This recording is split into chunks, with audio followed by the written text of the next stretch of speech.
Meditation है जिसका नाम है वेलनेस वेलबीइंग क्लाउड, माने सबका भलाई करने के लिए आकाश से बादल आ रहा है, ऐसा अर्थ होता है उससे। वो मेडिटेशन 30 से 35 मिनट का रहेगा। उसमें लाइट म्यूजिक बजेगा।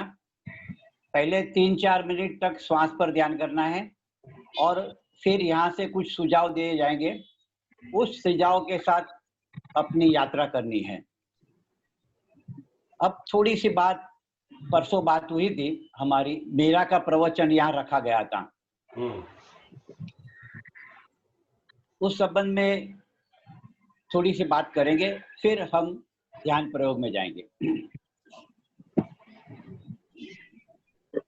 जैसे हीरा को परखने के लिए जौहरी की नजर चाहिए, हीरे को परखने के लिए जौहरी की नजर चाहिए, लैला को देखने के लिए मजनू की आंख चाहिए, वैसे ही मीरा को समझने के लिए भक्ति की पांख चाहिए।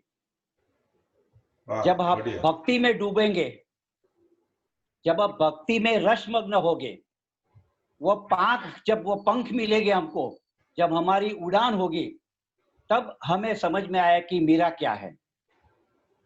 क्योंकि मीरा के भक्ति भजन गीत हमने सुने हैं बचपन में, मीरा की पोइट्रीज भी हमने सुने हैं, लेकिन ये भजन बैठकर लिखे गए नहीं है। मीरा ने कभी बैठकर कुछ गीत लिखे नहीं है, भजन लिखे नहीं है। मीरा के ये भजन कीर्तन नृत्य के साथ जन्मे हुए, विथ डांस, जिसमें पांव में बंधे हुए घुंघरू की रणकार है, घुंघरू की आवाज है। क्योंकि एक नृत्य, मीरा के नृत्य एक अभिप्सा है गगन मंडप में, माने आकाश में रहने वाले सांवरे के साथ समा जाने की, मिलन की। ये एक गहरी अभिप्सा है जो हमारा जगत है, ईर्ष्या का, द्वेष का, प्रतिस्पर्धा का। मीरा के अनुभव आप कभी सुनेंगे। परसों बात हुई, मीरा के जीवन में 5 जिनके साथ में रहती थी, एक एक करके एक लोगों की मृत्यु हो गई और उसको बहुत तकलीफें पड़ी। अंत में जहर का प्याला भी मिले उसको। तो उसका जो जीवन था, हमारे जैसा ही जीवन था, ईर्ष्या, देश, प्रतिस्पर्धा, अहंकार का जगत, उससे ऊर्ध्वगामी होकर वो लव ऐसी ऊर्ध्वगामी हो गई कि जीवन के मूल स्रोत यानी परमात्मा से उसका मिलन हो गया। मीरा किसी स्त्री का नाम नहीं है। मीरा स्त्री हृदय की आत्यंतिक संभावना है। जब कोई स्त्री चित्त विकसित होता है और आकार की सभी सीमाएं लांघकर निराकार में लीन हो जाता है, तब परितृप्ति की बाढ़ आती है। ये बाढ़ मीरा में आई नृत्य के साथ, नर्तन के साथ। इसलिए ध्यान के जगत में भी ये भक्ति का आयाम है, लेकिन ध्यान के जगत में भी उसका बहुत बड़ा मायना है। नृत्य कला, डांस सबसे अच्छी कला मानी जाती है। बहुत सी कला है जीवन में, संगीत कला है, मूर्ति कला है, चित्र कला है। इसके पहले, आगे बात करने से पहले, मैं आप सबको एक प्रश्न पूछना चाहता हूं। What is art? कला क्या है? हम जिसे आर्ट कहते हैं उसका मतलब क्या है? कोई भी 2 जन अगर जानते हैं तो अपना हाथ ऊंचा करके बता सकते हैं what is art, what is definition of art. आज कुछ अलग से बात करेंगे। What is definition of art? जैसे हम कहते हैं पेंटिंग्स एक कला है, नर्तन एक कला है, शिल्प करना एक कला है, मूर्ति एक कला है, ऐसी बहुत सारी कला है। तो कला का मतलब क्या होता है? हम किसे कला कहते हैं? मेरे हिसाब से महेश भाई, अपना नेचुरल जो टैलेंट आता है उसको मैं मानता हूँ। नेचुरल टैलेंट को मैं आर्ट कहता हूँ। હેડ અને હાર્ટ બંને મળીને જે બને આપણાથી કોઈ પણ વસ્તુ એને પણ આર્ટ Okay. કહી શકાય. Okay. Anybody else? કોઈ પણ કાર્યમાં નિપુણતા. Okay. Anybody else? Okay. यहाँ पे हम बात को विराम देते हैं। हर कलाकार इस प्रश्न का जवाब ढूंढते हैं, कोई भी फील्ड में हो। अगर कोई भी आर्टिस्ट है, कलाकार है, तो इस प्रश्न का जवाब ढूंढते हैं। इसके जवाब को ढूंढते ढूंढते एक बहुत ही अपूर्व परिभाषा हाथ में आई है, वह है कुम परमात्मनम लाती गृहिणाति सा कला। जो परमात्मा से मिलन करा दे वह है कला। इस अर्थ में मीरा के नृत्य सबसे बड़ी कला है। मीरा के नृत्य सबसे बड़ी, सब कलाओं से बड़ी कला है। हमारे यहाँ कहा गया है dance your way to god. अगर परमात्मा के समीप जाना है तो नृत्य करते हुए जाओ, नाचते नाचते जाओ, हंसते हंसते जाओ। क्यों डांस को सबसे बेहतरीन कला की गई है, कहा गया है? उसके दो आयाम समझेंगे। हर कला जो रहती है, हर आर्ट में दो चीज रहती है, एक है ऑब्जेक्ट और एक है सब्जेक्ट। एक है विषय वस्तु और एक कलाकार। जैसे कोई आदमी पेंटिंग करता है तो कलाकार अलग है, पेंट अलग है, वो ऑब्जेक्ट हो गया, और कलाकार सब्जेक्ट हो गया। कोई संगीत बजाता है तो संगीत बजाने वाला अलग है, संगीत अलग है।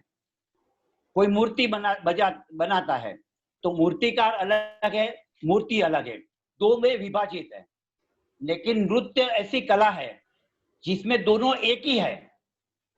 नर्तक जब अपनी पूर्णता में उपलब्ध करता है कुछ चीज को तो वो कला बनती है। दोनों एक ही है, एक में इस नर्तक और नृत्य दोनों एक ही है। सब्जेक्ट और ऑब्जेक्ट दो अलग नहीं है। ये पहली खासियत है नृत्य की।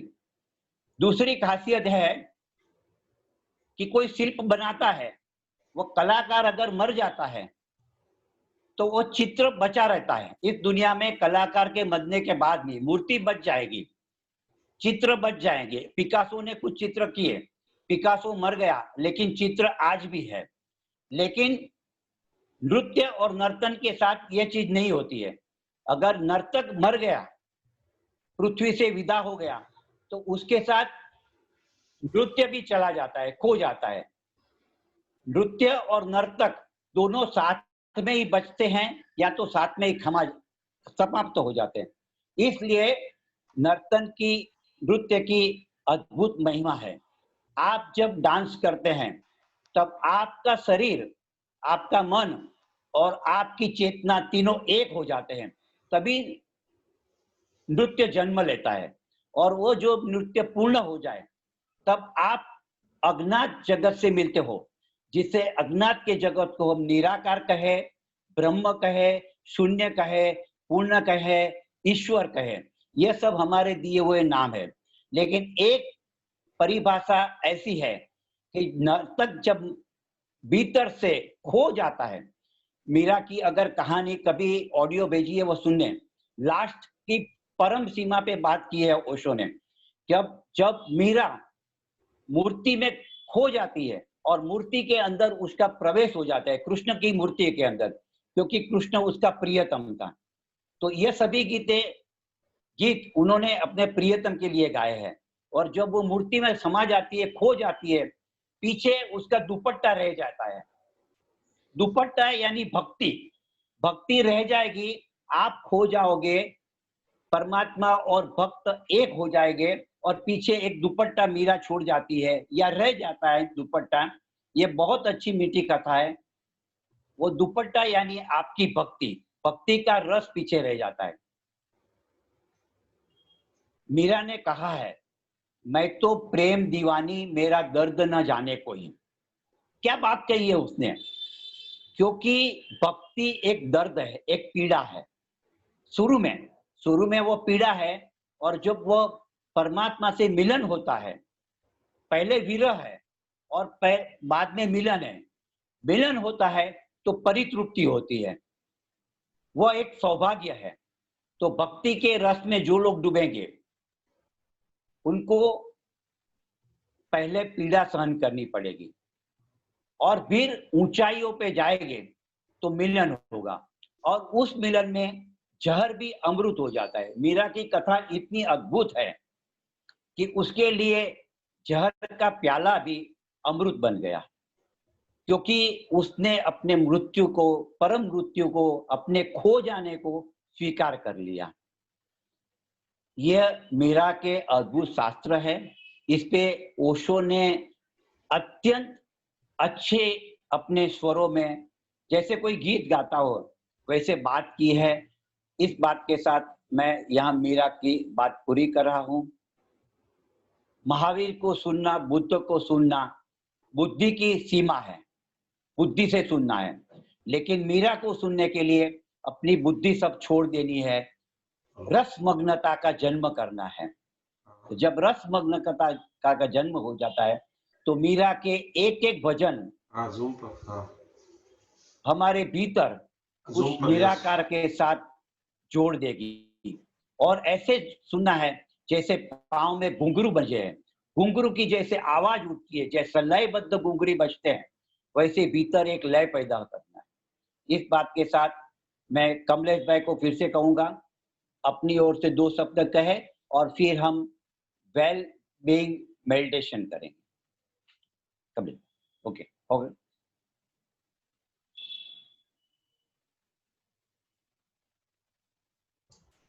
कमलेश भाई, हाँ बोलो। 1 મિનિટ કઈ શેરિંગ કરો, પછી આપણે સીધા ધ્યાનમાં જઈએ। ओके।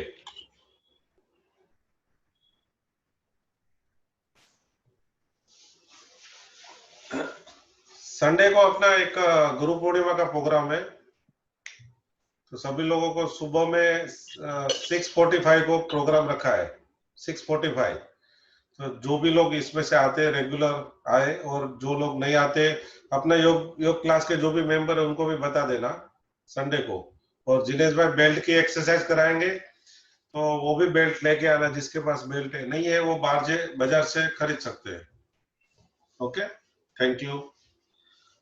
यस भाई। कल संडे है राइट? परसों संडे, परसों कमलेश भाई, परसों राइट? या संडे। तो परसों हमारा यहाँ हम 5 बजे जूम पर गुरु का महत्व समझेंगे, गुरु पूर्णिमा का महत्व समझेंगे और फिर ध्यान प्रयोग करेंगे। तो सभी संडे हैं, अपने रिश्तेदारों को, अपने जिसको प्रेम करते हो, आज के ध्यान प्रयोग में वही किया जाएगा, जिसको जिसको आप चाहते हो, प्रेम करते हो, उसके कल्याण मित्र बनो, उनको संडे गुरु पूर्णिमा के लिए मेडिटेशन में आमंत्रित करो। एक खास ध्यान प्रयोग कोई भी करेंगे और सत्संग करेंगे। धन्यवाद। अब आज का ध्यान प्रयोग के लिए आंखें बंद कर ले, 30-35 मिनट आंखें बंद रखना है। कमलेश भाई बीच में म्यूजिक रखेंगे, साइलेंट स्लो म्यूजिक रखेंगे, काम म्यूजिक। उस म्यूजिक को सुनेंगे और भीतर भाव के जगत में प्रवेश करेंगे।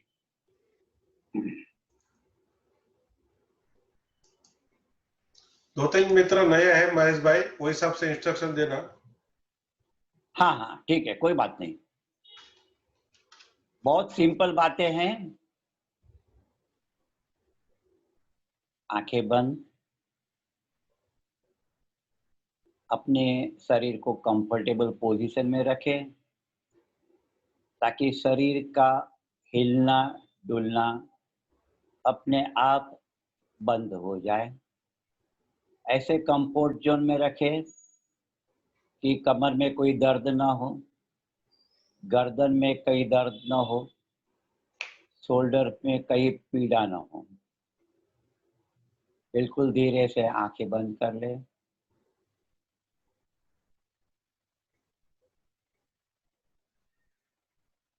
अब श्वास को देखे,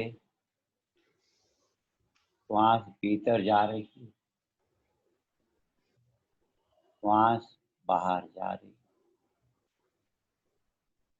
जिनको अनुभव न हो रहा हो वो थोड़ी गहरी श्वास ले। 2-3 गहरे श्वास लेने से आपको पता चल जाएगा, स्पष्ट हो जाएगा कि श्वास का भीतर जाना क्या है, श्वास का बाहर आना क्या।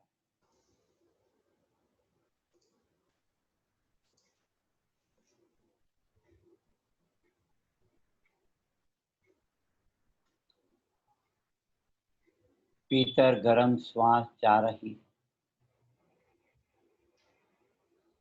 श्वास ठंडी बाहर आ रही।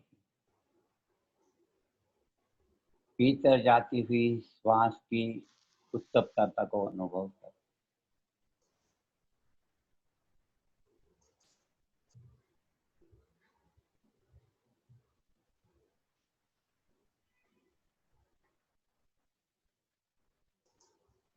प्रत्येक श्वास के साथ जागृत भाव बना रहे। देखते रहे, ये रही श्वास भीतर गई, कुछ रुकी, फिर बाहर आई।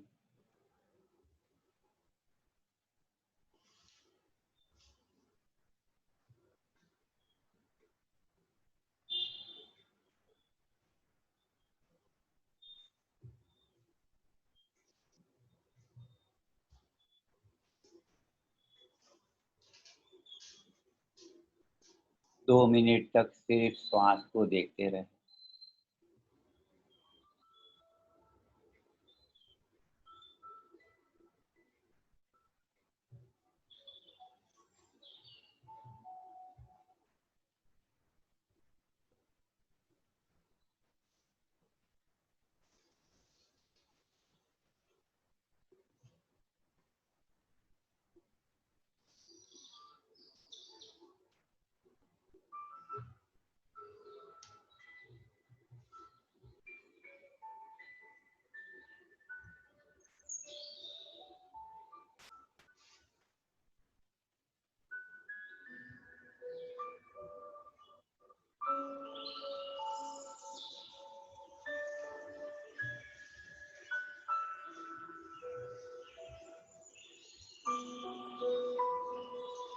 अब मन में कल्पना करें, थोड़े दूर एक पहाड़ी, एक पर्वत दिख रहा है। आपको उस पर्वत के पीक पर, टॉप पर जाना है। आप उस पर्वत की ओर, उस पहाड़ी को और आगे बढ़े हैं।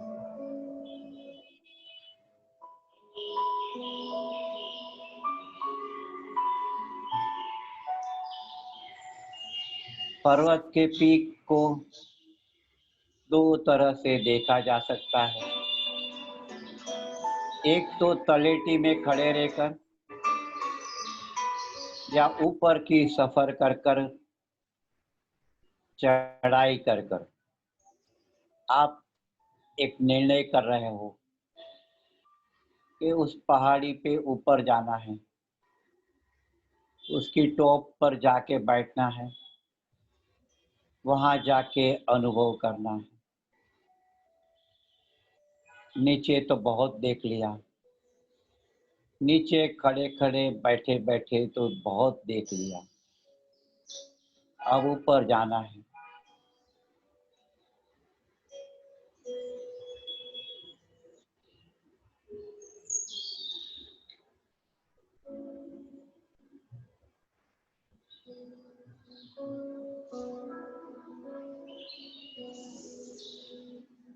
धीरे धीरे धीरे धीरे आप ऊपर चढ़ाई कर रहे हैं। एक एक कदम पर गहरी श्वास हो रही है। धीरे धीरे धीरे धीरे आप पहाड़ी पर ऊपर ऊपर जा रहे। प्रत्येक श्वास के साथ आप एक यात्रा कर रहे हैं।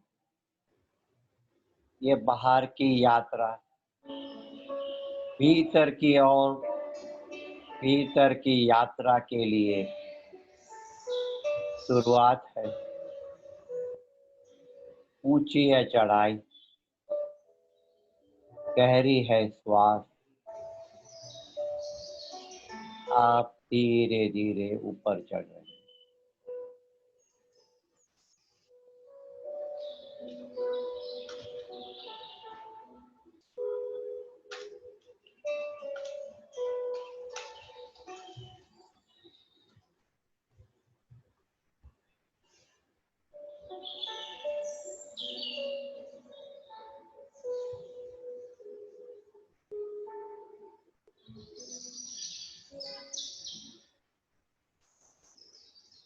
आप चारों ओर के दृश्य को देखते देखते धीरे धीरे चुपचाप आंखें खुली रखते हो, नीचे रास्ते पे देखते हुए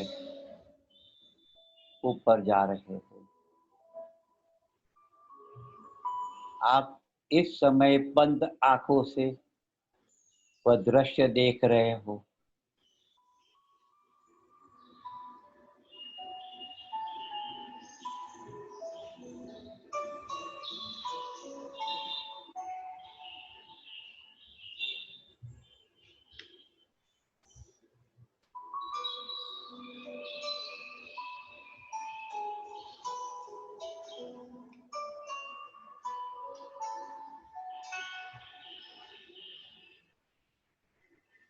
Now you are at the top of the mountain. आप पर्वत की टॉच पे पहुंच चुके हो।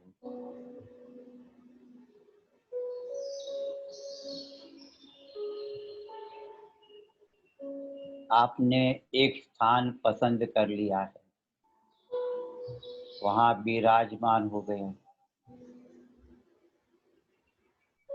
आसपास की पहाड़ियां, आकाश, ठंडी हवाएं आपको खुशी प्रदान कर रही है।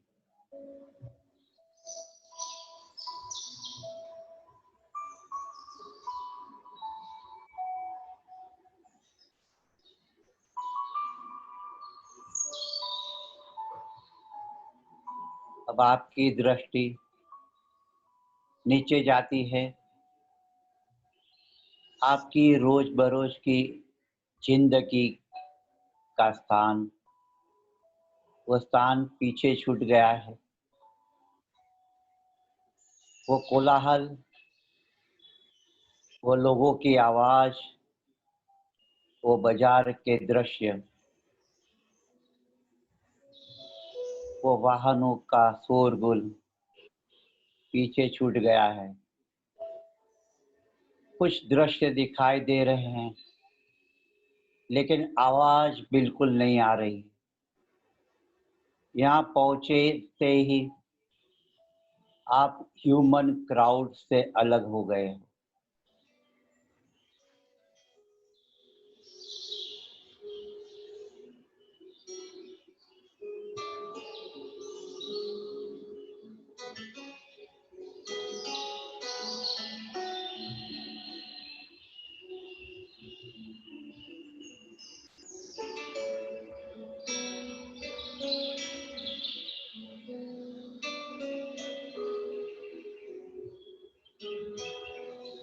अब आपकी नजर दूर के पहाड़ों पर जाती है और बगल के पहाड़ से ऊपर से एक झरना, एक फॉल्स का पानी कलकल नाद करता हुआ पहाड़ियों को चीरता हुआ जोर से नीचे की ओर बह रहा।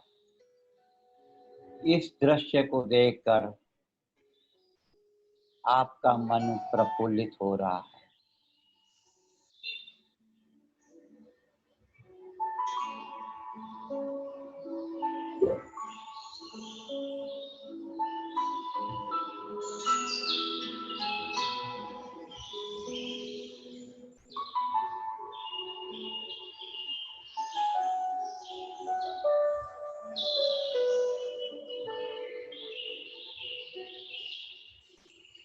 चारों ओर से आती हुई ठंडी हवा का स्पर्श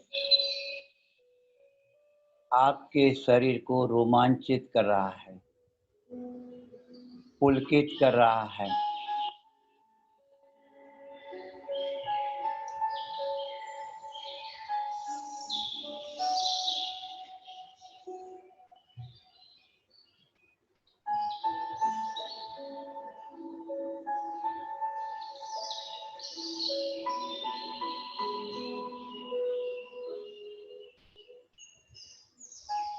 चारों ओर से जो भी आवाज आ रही है वो कोई शोर नहीं, वो सिर्फ एक ध्वनि है, एक नाद है। ये नाद आपके मन को प्रसन्न कर रहा है और इस कारण आपके चेहरे पर एक स्मित, एक हल्का सा हास्य आ रहा है।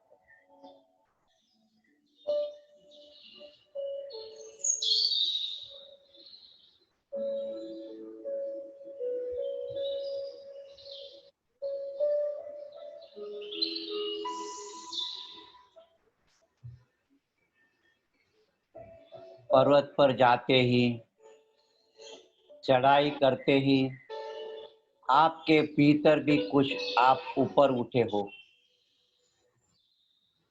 निम्न स्थानों से आप ऊपर की ओर उठे हो। अब आपका ध्यान आकाश की ओर जा रहा है। दूर से आपको एक ब्लू कलर के बादल, सफेद बादल, उसमें ब्लू कलर के बादल आपकी ओर आते हुए दिख रहे हैं।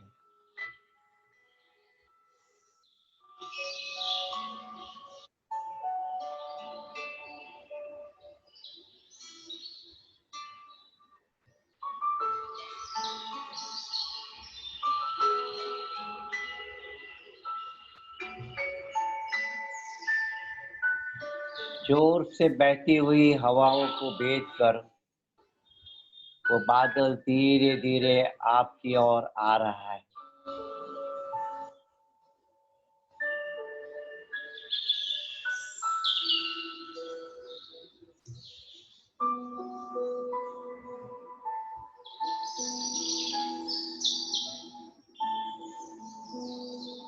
आपकी नजर, आपकी दृष्टि उन बादल के साथ एक हो रही है और कहीं नजर नहीं जाती।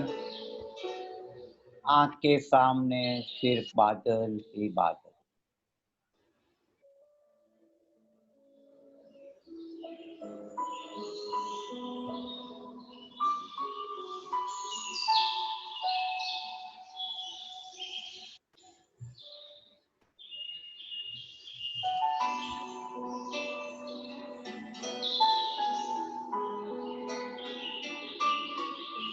ये बादल जैसे आकाश में नृत्य कर रहे हैं, ऐसा आपको प्रतीत हो रहा है। As if they are dancing clouds, आपकी नजर हटती नहीं। उन बादलों के साथ आप गहरी शांति अनुभव करें।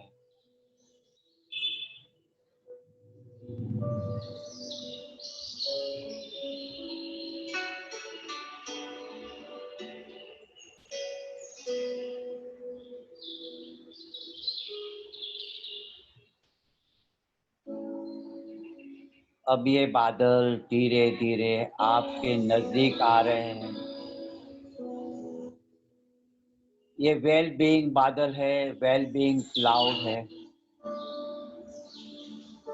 तुम्हारी भलाई के लिए, तुम्हारी सुरक्षा के लिए, तुम्हारे स्वास्थ्य के लिए तुम्हारे नजदीक आ रहे हैं।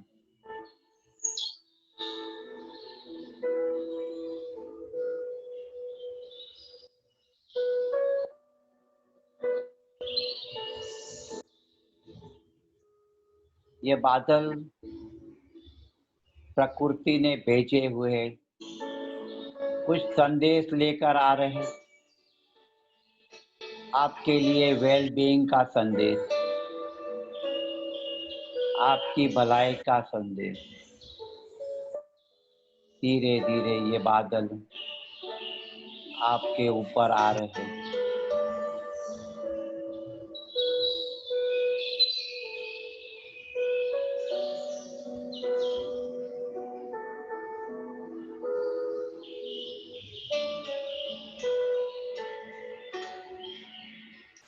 बादल इतने नजदीक आ गए हैं कि जैसे आपको घेर लिया है, आप उस बादल में समाविष्ट हो गए हो, झंकृत हो गए हो। कुछ स्पर्श किया है आपकी चेतना, उसका अद्भुत आनंद लेते रहे।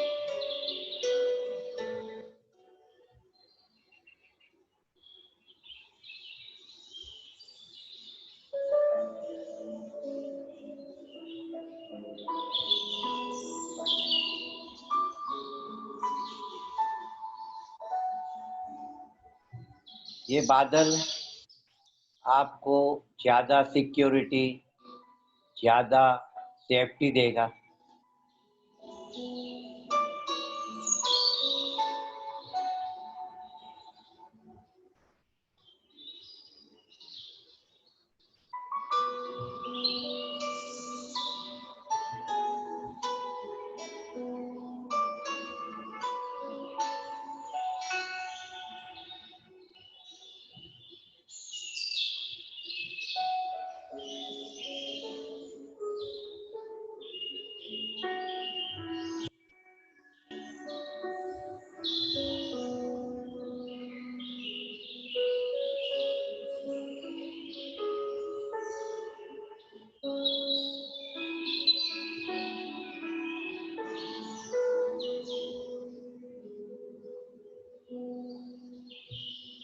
अब आपके मन में एक सूक्ष्म भाव उठा है, क्यों ये वेलनेस बादल, वेल बीइंग क्लाउड, हम जिन्हें चाहते हैं, हमारे परिवारजन, मित्रजन, रिश्तेदार तक पहुंचे।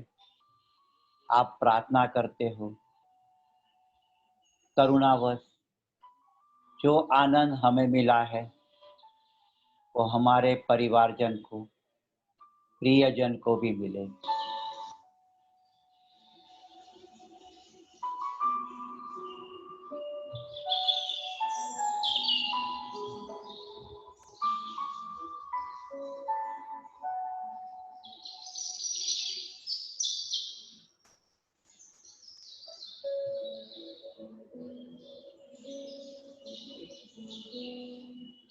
अब ये ब्लू कलर के बादल आपसे सर के आगे निकल गए हैं और जो प्रार्थना की आपने उसको सुनते हुए तमाम प्रियजन के पास पहुंच रहे हैं, उसका भी आप आनंद ले रहे हैं।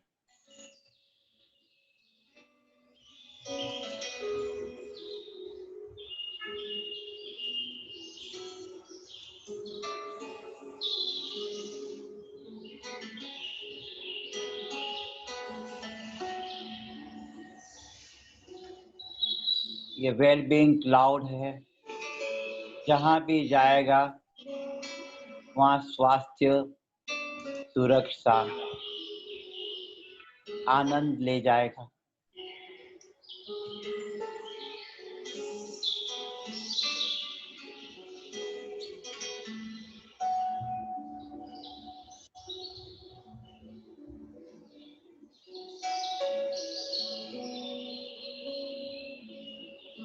अब आपकी आंखें बादल को देखते हुए नम्र हो गई है, थोड़ी झुक गई है और आप भीतर मुड़ गए हो और आप चाहते हो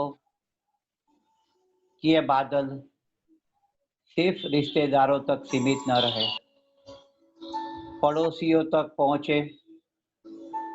अस्पताल में जो लोग भी बीमार हैं, पीड़ित हैं, उनके पास पहुंचे। अस्पताल के डॉक्टर्स, नर्सिस, जो भी भलाई के काम के साथ जुड़े हुए हैं, उन सभी के ऊपर जाए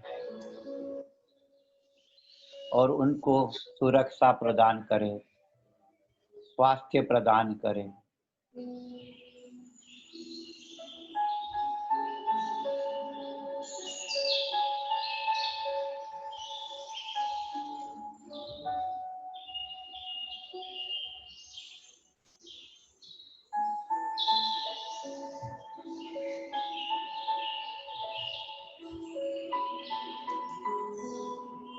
आपके ध्यान से एक प्रार्थना उठ रही है,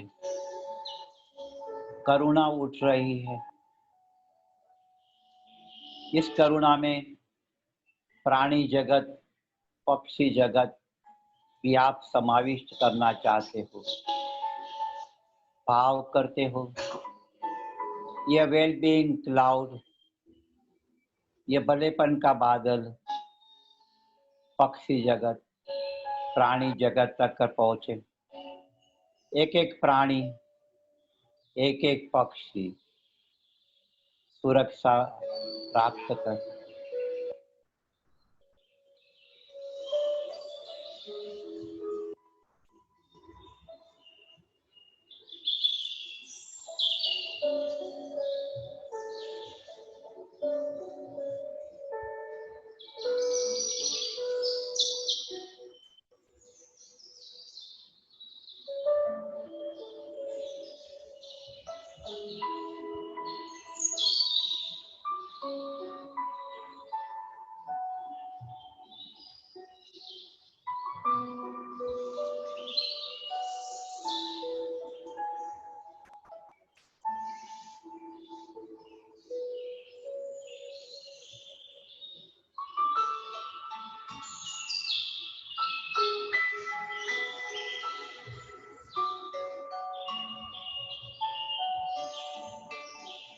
इस बादल से आप अपना संदेश भेज रहे हो, सर्व का कल्याण हो, सर्व का मंगल हो। जिस आनंद को मैंने प्राप्त किया है, जिस सुरक्षा मुझे मिली है, यह वेलबीइंग बादल के साथ वही सबको मिले।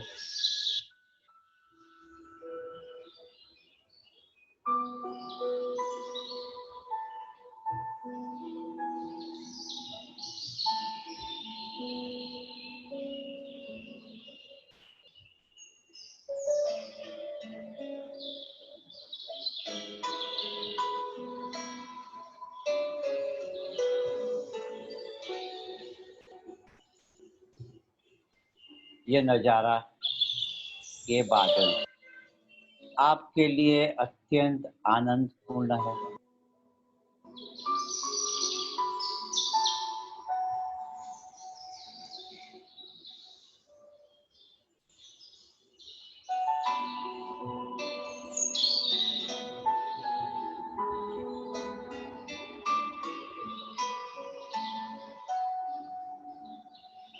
ये बादल शारीरिक स्वास्थ्य, मानसिक शांति और आध्यात्मिक गहराई में ले जाने के लिए प्रकृति की एक देन है।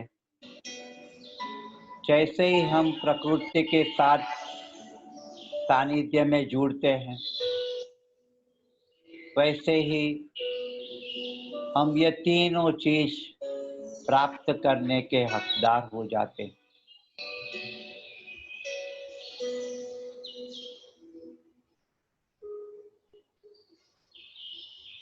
मनुष्य जितना जितना प्रकृति से विभिन्न हो गया है, प्रकृति को भूल गया है, वैसे वैसे ही सारे तनाव जीवन में आ गए हैं।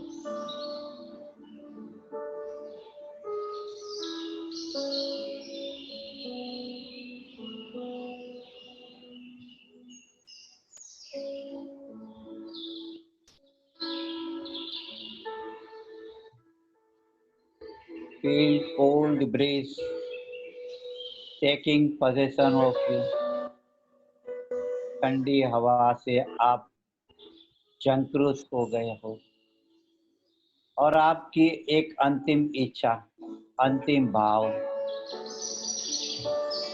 हर एक के पास, हर आत्मा के पास अपना एक वेल बीइंग क्लाउड हो। वेल बीइंग क्लाउड उस पे सर पे हो, जो उसकी सुरक्षा करे, जो उसकी सिक्योरिटी करे।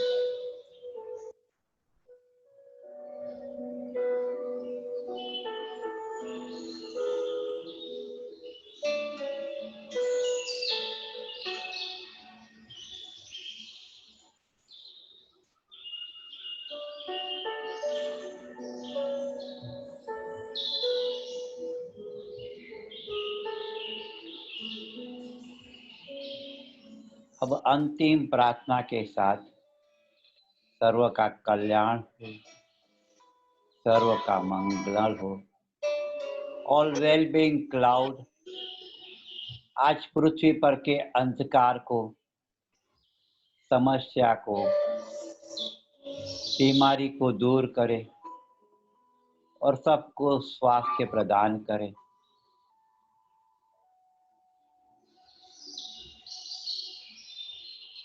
इस अंतिम भाव के साथ फिर अपने में वापस लौट आए, अपनी श्वास पे वापस ध्यान,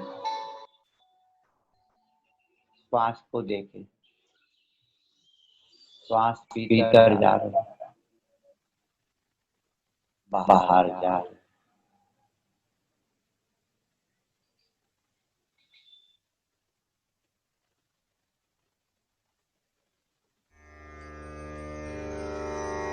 तेरा मंगल, तेरा मंगल, तेरा मंगल होए रे। सबका मंगल, सबका मंगल, सबका मंगल होए रे। जिस गुरुदेव ने धर्म दिया है, उनका मंगल होए रे।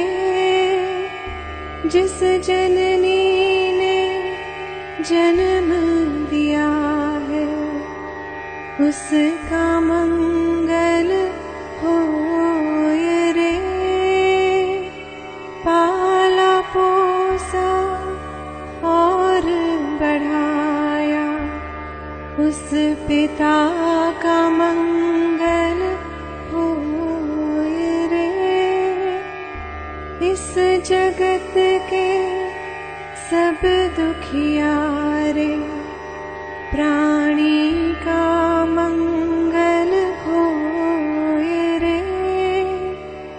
जल में, स्थल में और गगन में सबका मंगल होए रे। अंतर मन की गांठें टूटे, अंतर निर्मल होए रे। राग द्वेष और मोह मिट जाए, शील समाधि होए रे। शुद्ध धर्म धरती पर जागे, पाप पराजित होए रे। इस धरती के तरतिन में, कण कण में धर्म समोए रे। शुद्ध धर्म जन जन में जागे, घर घर शांति समोए रे। तेरा मंगल, मेरा मंगल, सब सबका मंगल होए रे।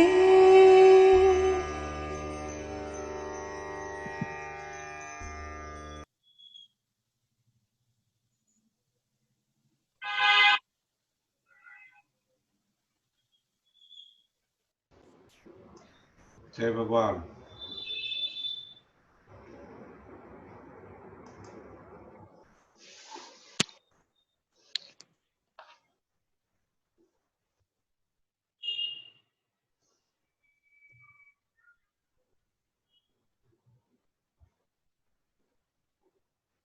दो तीन जन नए हैं, मालूम नहीं पड़ रहा है, उसका वीडियो ऑन कर सकते हैं?